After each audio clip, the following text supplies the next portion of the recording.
ഇത് Manjappuram mass Motors എന്നായിരുന്നു നമ്മുടെ ഹീറോ ഗ്ലാമർ വണ്ടി നമ്മളത് വർക്കിൽ വെച്ച് കിട്ടും. ജന സർവീസ് ഒന്നുമില്ല, അതിന് കുറച്ച് കംപ്ലൈൻറ്റുകളാണ്. അതിൻ്റെ ക്ലച്ച് കേബിൾ വൺ സൈഡ് വെച്ചിട്ട് തിരിക്കുമ്പോൾ വണ്ടി മൂവ് ആവുന്നില്ല, അതുപോലെ ഫുട്രസ്സും മറ്റേ ക്രാഷ് കാർഡൊന്നും വരിക, ഇതൊക്കെയാണ് കംപ്ലൈൻറ്റ്. പിന്നെ സെൽഫ് വർക്ക് ചെയ്യുന്നില്ല, എഞ്ചിൻ ഓയിൽ മാറ്റം വന്നിട്ടുണ്ട്, അതിനൊക്കെ വേണ്ടിയിട്ടാണ്.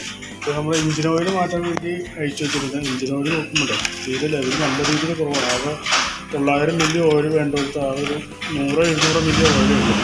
അപ്പോൾ നമുക്ക് ഓയിൽ നല്ല രീതിയിൽ കുറഞ്ഞിട്ടുണ്ട്. എന്താ വെച്ച് കഴിഞ്ഞാൽ ചിലപ്പോൾ ഓയിൽ മൈന്യൂട്ടായിട്ട് കത്തിച്ചുകൊണ്ടാവും, അതാണ് ഓയിൽ ഇത്രയും കുറയാനുള്ള കാരണം.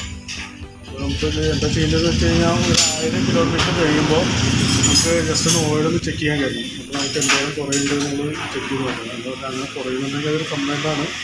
അപ്പോൾ ഒന്ന് ചെക്ക് ചെയ്യാൻ നോക്കണം.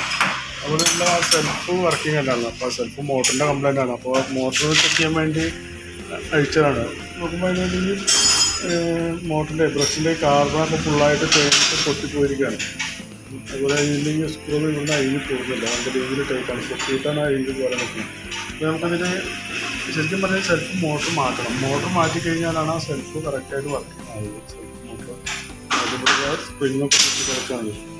അപ്പോൾ സെൽഫ് മോട്ടർ മാറ്റി കഴിഞ്ഞാലാണ് നമുക്ക് ആ സെൽഫ് കറക്റ്റായിട്ട് വർക്കിംഗ് ആവുള്ളൂ. അതുപോലെ ബാറ്ററി ഒന്ന് ചെക്ക് ചെയ്യണം. ബാറ്ററി ഒന്ന് ചെക്ക് ചെയ്യുമ്പോൾ നോക്കിയിട്ട് കാണിച്ചു തരാം. അതുപോലെ അതിൻ്റെ ഫ്രണ്ട് ബ്രേക്കിൻ്റെ കേബിൾ ഉണ്ടാകും. ഇവിടെ ഔട്ടർ ഫുള്ളായിട്ട് ജാമായിട്ടില്ല. ഈ ഫ്രണ്ട് ബ്രേക്കിൻ്റെ കേബിളും വാങ്ങും. അതുപോലെ ഈ ക്ലച്ചിൻ്റെ കേബിളും ഫുള്ളായിട്ട് ടൈറ്റായിട്ട് ഇരിക്കുകയാണ് ക്ലച്ചിൻ്റെ കേബിൾ. അതാണ് വണ്ടി വൺ സൈഡ് തിരിക്കുമ്പോൾ വണ്ടി മൂവ് ആവുന്ന ബുദ്ധിമുട്ട് കാണിക്കുന്നത്. അപ്പോൾ ആ ക്ലച്ച് കേബിൾ മാറ്റി കഴിഞ്ഞാലാണ് അത് ക്ലിയർ ആവുള്ളൂ.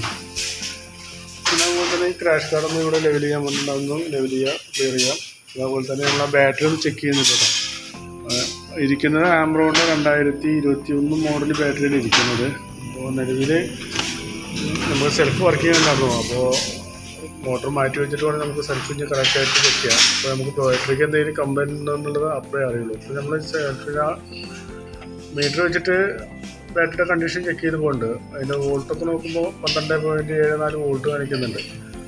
ടെസ്റ്റിലേക്ക് ബാറ്ററി ഡാമേജ് ഉണ്ടോ എന്ന് ചെക്ക് ചെയ്ത് നോക്കുമ്പോൾ ഡാമേജ് ഉണ്ടെങ്കിൽ നമുക്ക് ഇവിടെ അറിയാം. നോക്കി കഴിഞ്ഞാൽ ബാറ്ററി കംപ്ലൈൻ്റ് ആയിട്ടാണ് കാണിക്കുന്നത്. ആ റെഡ് ലൈറ്റാണ് കത്തിരിക്കുന്നത്.